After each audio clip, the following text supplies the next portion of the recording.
Salute ADD gang. What is going on, peoples, constituents, mental health recipients, crazy people like myself? How you doing today? How's it going? How's it going? How's it going?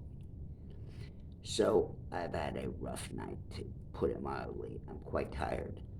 Um, I'm gonna wait and tell a little bit about a certain situation a little bit further into the video, and so I'm not sure how I'm going to label this one. So I don't care that the whole world knows this or don't know this, what I'm going to share with you guys.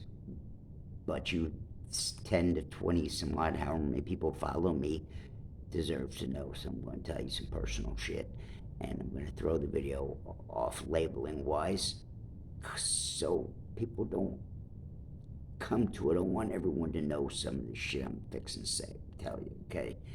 I'm not out for I am out to blow up, but I'm not out for the world to know every little detail about me. But you, those of you that ride with me, deserve to know that kind of crazy shit. So anywho, on with the continuation of the story.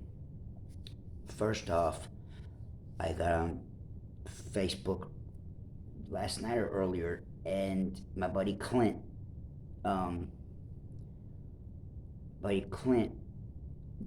chimed in or something, right? And so I seen that he's on. Haven't spoken to him in some time. He was the guy I was with at Masquerade when I got jumped and maced. If you know the story, he was with me that night. So I say to him, I said, I've been going through and telling stories about some old crazy stuff we done. And I just recently told a story about the night at Masquerade. What do you remember?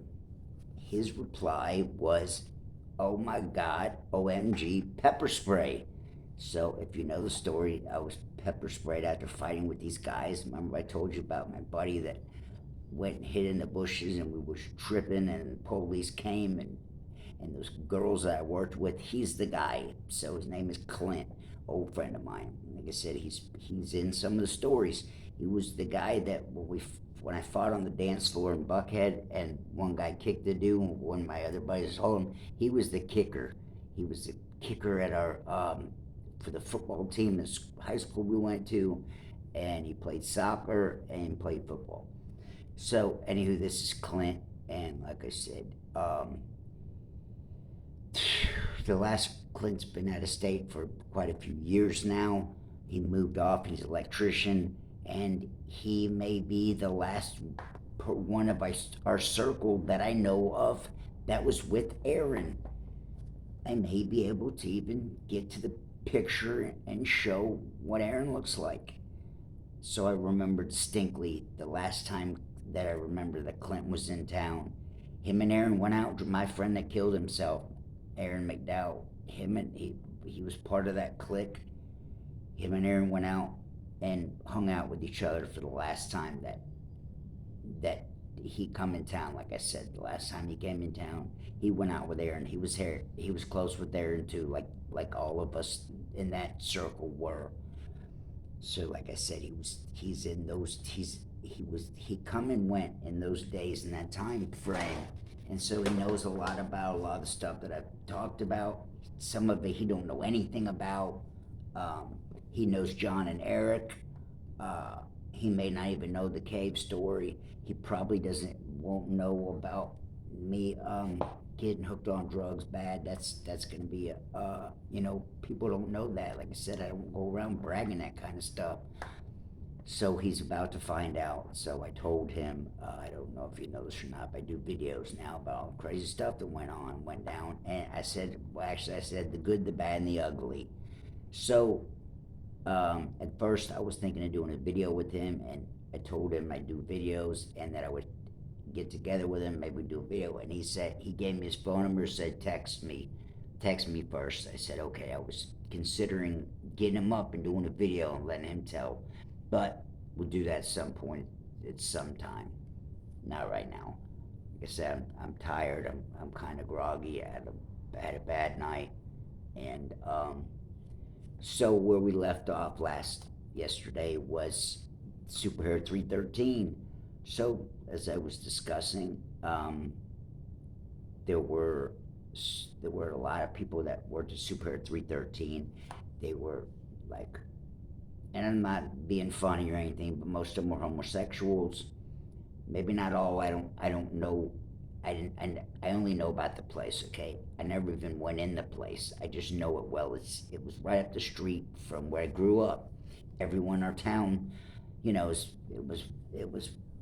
famous, renowned place, and I knew a lot of people that worked there. They were known for, everyone in there was gay, homosexual, and a lot of people in there were, like I said, artsy.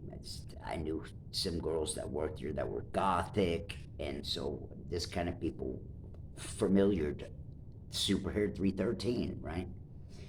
So this, like I said, this is in those days. Rob Lowe came in and hooked up with um, Jane Parsons, my buddy Paul Parsons' sister, and like I said, she was underage, so it would become a tabloid story, right? So like I said, it was big. It was a big deal back in these days. As you can imagine, a movie star and an underage girl, you come here in town. So, like I said, there again, you can look this up. You can find this information on your own. That's what it was.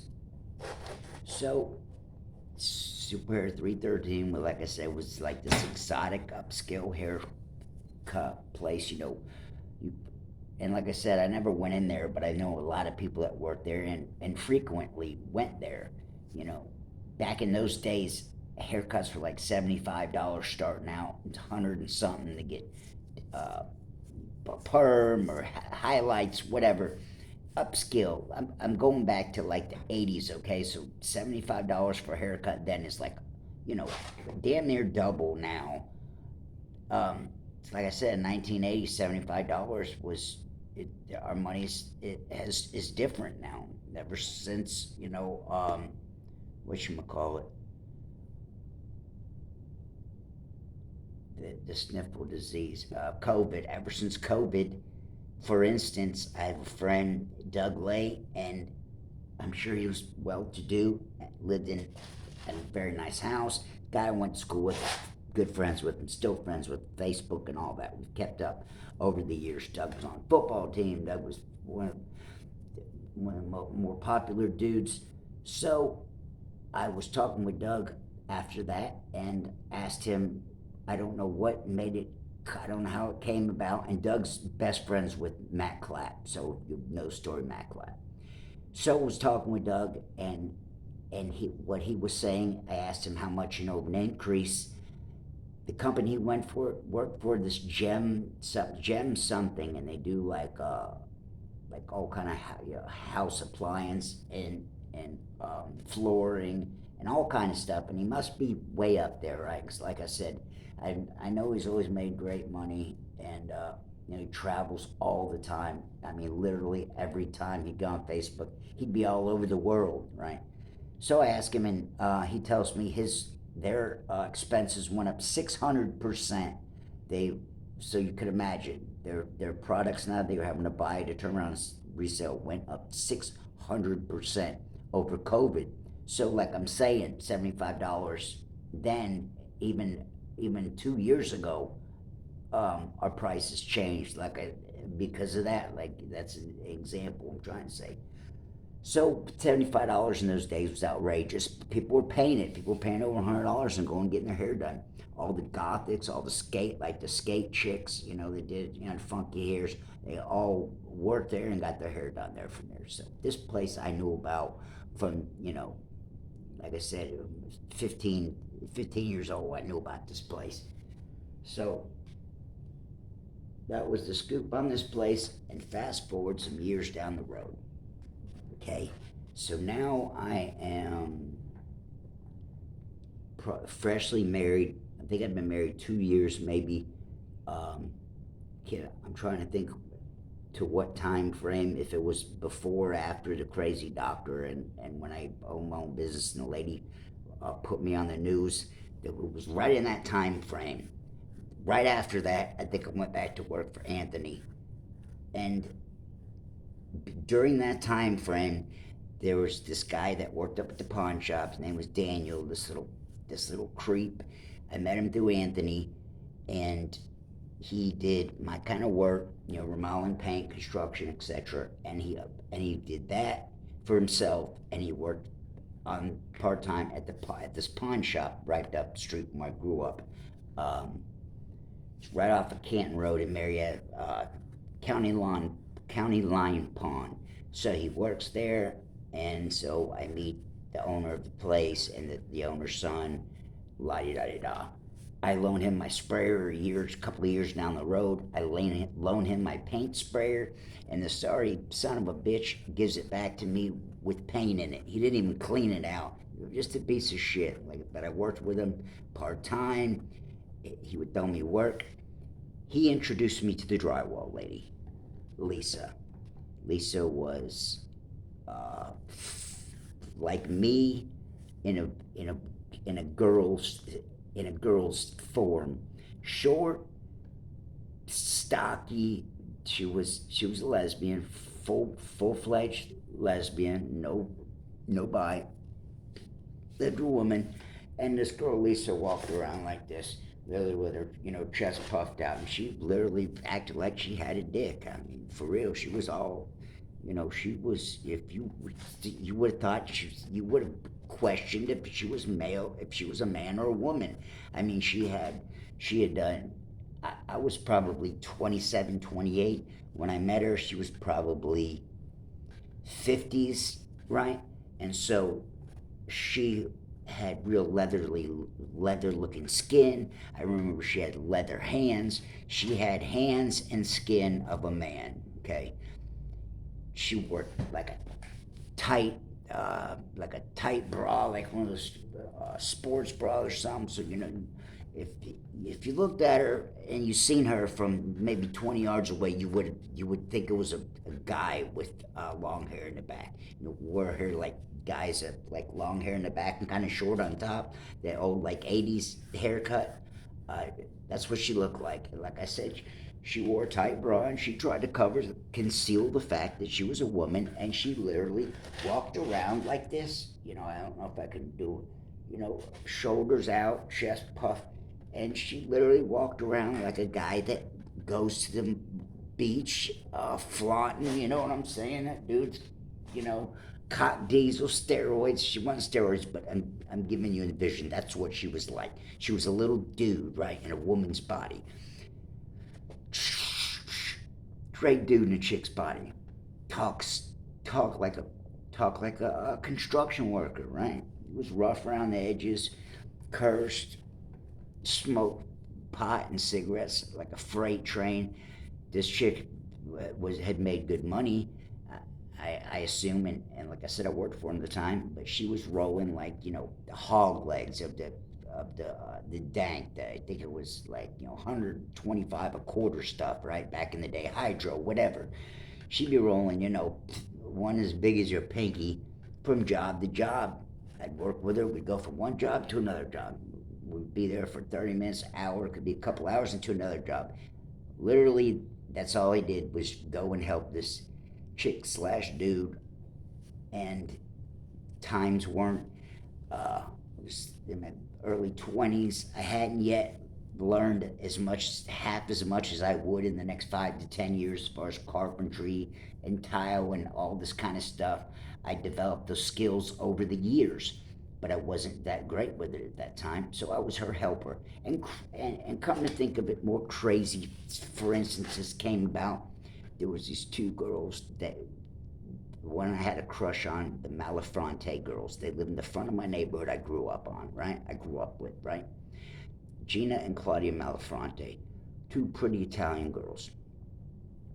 Went to sneak out with one night, and her dad, me and the guy Mike, and she had Claudia and her friend Wendy Griner. I know people would think that's BS. These two badass looking girls were gonna sneak out with me and my buddy. I think we're 13.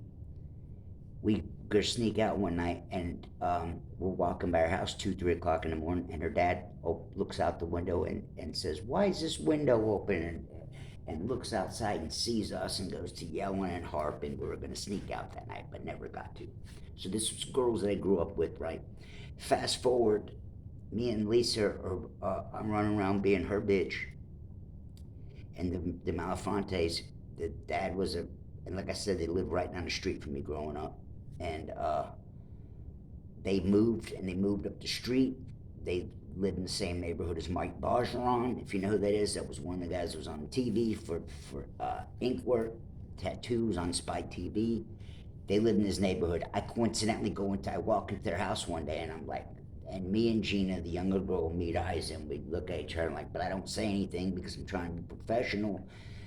The girls there, both Gina and Claudia, and their dad. But I don't say anything. But me and Gina meet eyes, and I'm like, wow, here they are coincidentally.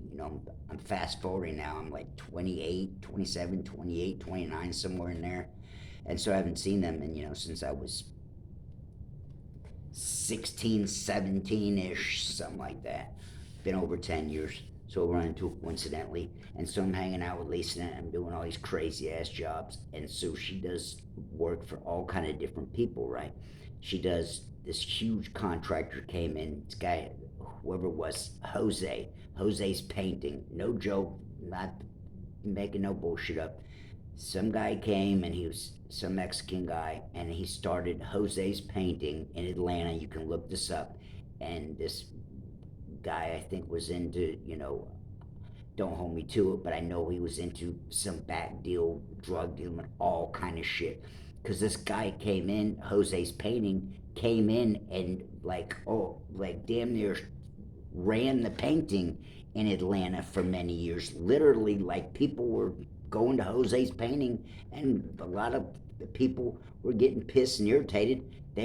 People were referred, Jose's painting had a billboard put up on Highway 75, like the main road in Atlanta, and this guy's got a billboard. He's taking work from people all over, right? So Lisa's is Jose's painting sheetrock guy, okay? Sheetrock girl guy, whatever.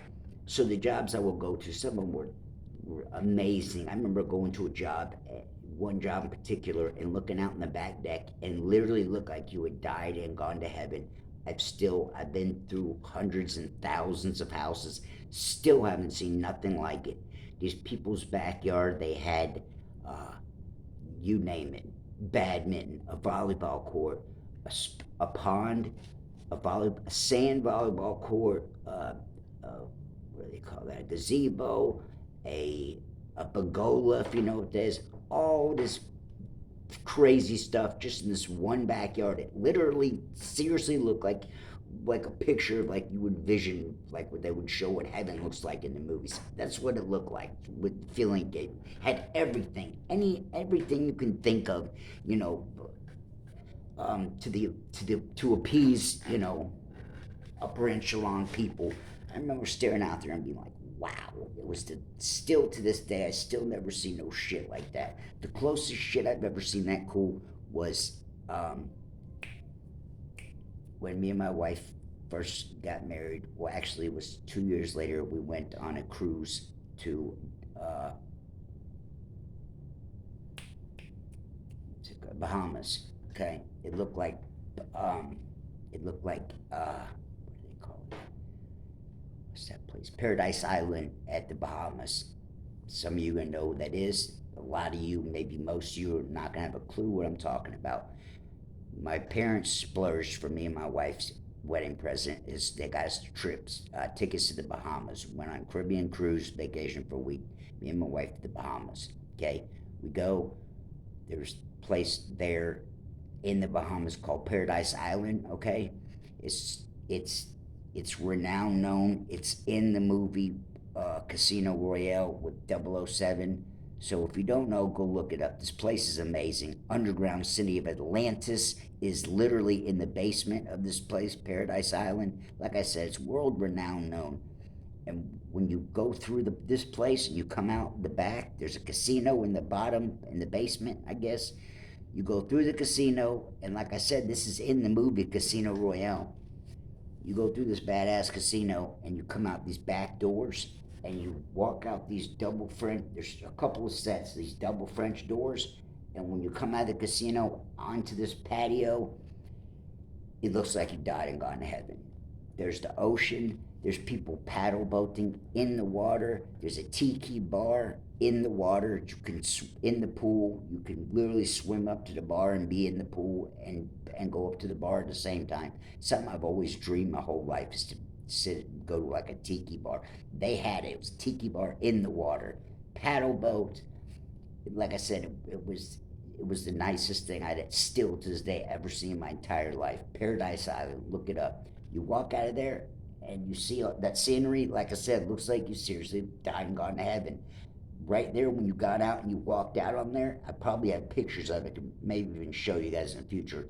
Right then and there on that patio, I was coincidentally there again, flipping the TV one day, and I came across poker.net, so one of those Paradise Poker whatevers, and they were playing poker on a table right there at that spot where I'm telling you about. When you walk out those doors, the small little landing patio, there was a table there, and they were playing poker, whatever was on TV. It's that nice, it was showing that background. So another crazy coincidence. I seen that on TV.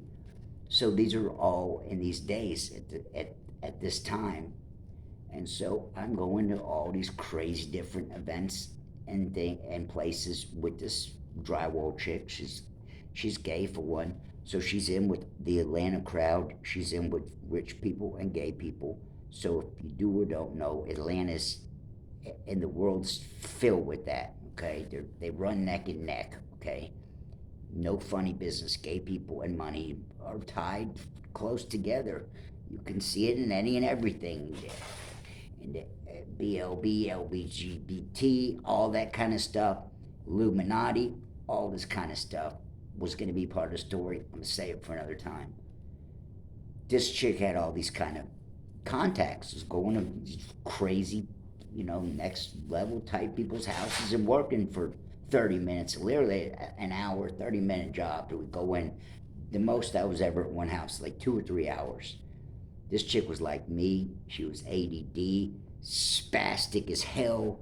We'd go in a house and she would finish a basement in an hour, which is, if you know anything at all about that, is the absolute insanity of insanity of insanity. We went in a basement one time, your average regular basement. Now, some people are going to have a clue what I'm saying now. She goes in on, we go into this basement. She's got the stilts, walking on stilts. People know what that is. Raises you, a couple feet off the ground. She's got stilts. I'm making her mud and putting this banjo. She's coming as soon as I load this tool up, which you put the tape that you put on the sheetrock on your walls to fill the cracks. That tape goes to a machine, puts mud on it, and you pull it out. When you pull the tape out, it's got mud. You just put it on the wall and go. She walked through the whole basement ceiling and did that with the tape. She did the one big ass room first and didn't even wipe it. Laid all the tape, then came by and wiped it.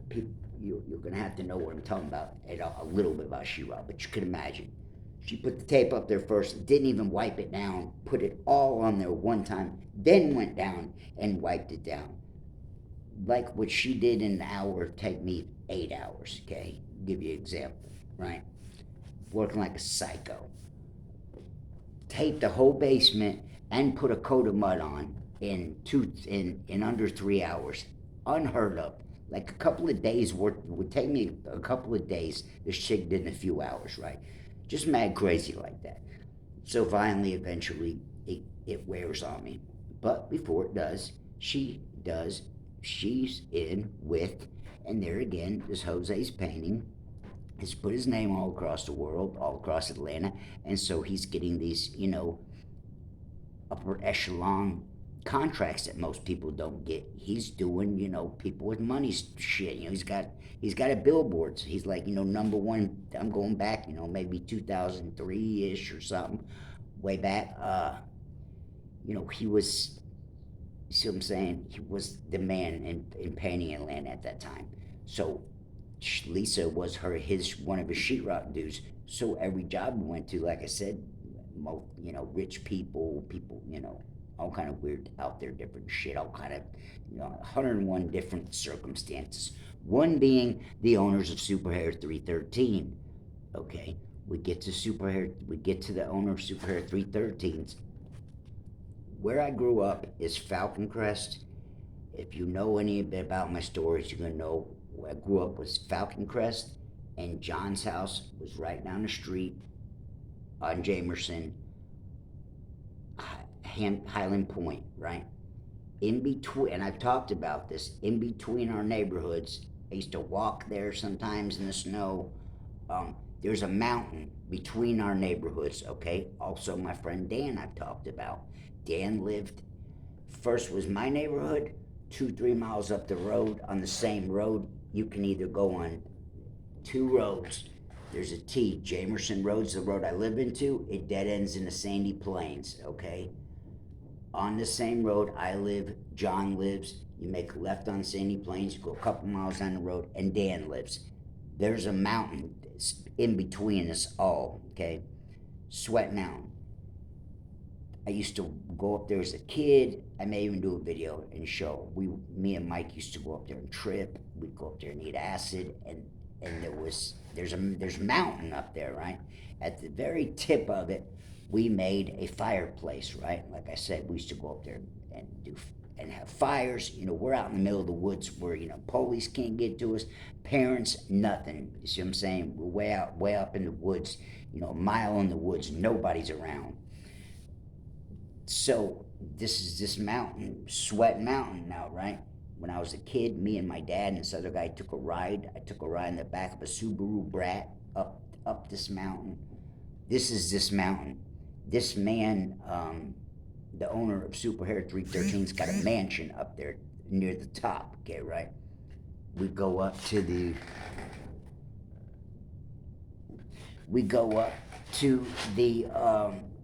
guy's house, Superhair 313, and so he's got this barrel, okay? First of all, he's a multi-millionaire. He's bisexual. His gay boyfriend and his wife both live in the house together. His gay boyfriend and his wife both live in the house. Peep that, okay?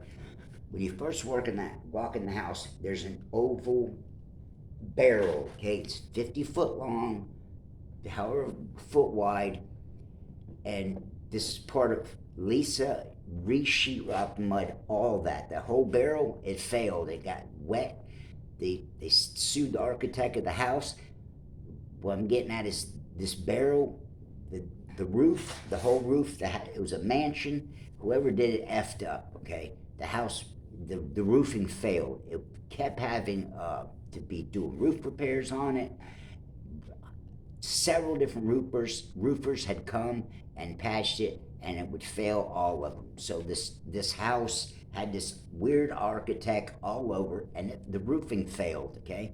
So all the ceilings got wet. So Lisa went through and re-sheetrock mudded the whole house, all the ceilings, okay? The barrel is why I was there. I walk in his house, you look up 50 feet in the air, and she had to build a $100,000 scaffold to climb all the way to $100,000 scaffold to the top, 50 feet in the air, and sand this barrel, okay? I wound up having a buddy of mine go and try to roof it, one of my best roofers, a guy I knew, Buddy Palmer. He'll fall into the stories. One of the best contractors in town couldn't do it. It works, sending me messages. So she's rocking their whole house. There's murals painted in ceilings. These murals, she's telling me, these are thousands of dollars. There's artwork on the walls, crazy sick money everywhere. And the boyfriend's sitting on the couch, and the owner of the house is cooking breakfast, and the wife is there, and she's leaving, and they get to having their little quarrel, fallout, fighting right there in front of me and Lisa. I heard it all. I don't want to give too much details because there again, big as this world is, it's small too. Eventually this is going to come into the right and wrong years. I'm not going to put everyone's shit out there. That's way more than enough. The wife and the gay lover living there at the same time. And so this whole thing was going sour right there in front of me, and I'm trying to work. Humiliating. So, like I said, but this house was, crazy like that. She was in that house for years. You could imagine, a mansion, like huge, enormous mansion. All you think of is was Scarface. Okay, when you're coming up the mountain, you have to go through a gate. If you get it's like a fortress. You get through the gate, and then there's these pickets. There's fencing, right, that goes all along, and it's the huge. You'll know because it's in Scarface. Those huge posts called pickets to handrails. That's in Scarface. Go and you have to look to see what I'm saying. You older people are going to know what I mean. You know, very deluxe, large, expensive pickets to this mile-long fence. The fence alone had to be $1 million. I'm not exaggerating, not even a bit. The fence alone had to be $500,000. In the when the early 2000s thing, they had already probably lived there quite a few years. It's probably built in the 90s. Probably a couple $1 million then. Now, $5-10 million easy. I'm talking Atlanta prices. If you put that size house in like LA or something, you're talking $100 million, $150 million house. No telling. Like I said, the owner of Super 313, I'm insane, super wealthy person, and they're up there partying like the lavish and the rich. She fell right in with all them kind of people. Met like every person I was meeting was couples that you would think were man and woman, and swung. Or the woman was bi on the side, the guy was bi. I met so many kind of weird different things. She, forever and however reason, was in touch with not only all the people through Jose's painting, she also did her own thing, and I think she promoted through the homosexual, the gay community. It's large in Atlanta, and there's a large community for gay, wealthy people in Atlanta, and it's unend. It's nonstop. I could do a story. I could do a book on that alone. It happens a lot. It's a lot. You'll find when you get into the wealthy, you'll find homosexuality is prevalent. So I had another story I was going to throw in. I don't got time for it. I'm not comfortable talking about it. Yeah, it's what you think. I come as close as I've come yet to selling out, and it almost cost me my life. For real, no exaggerating. Stay ADD.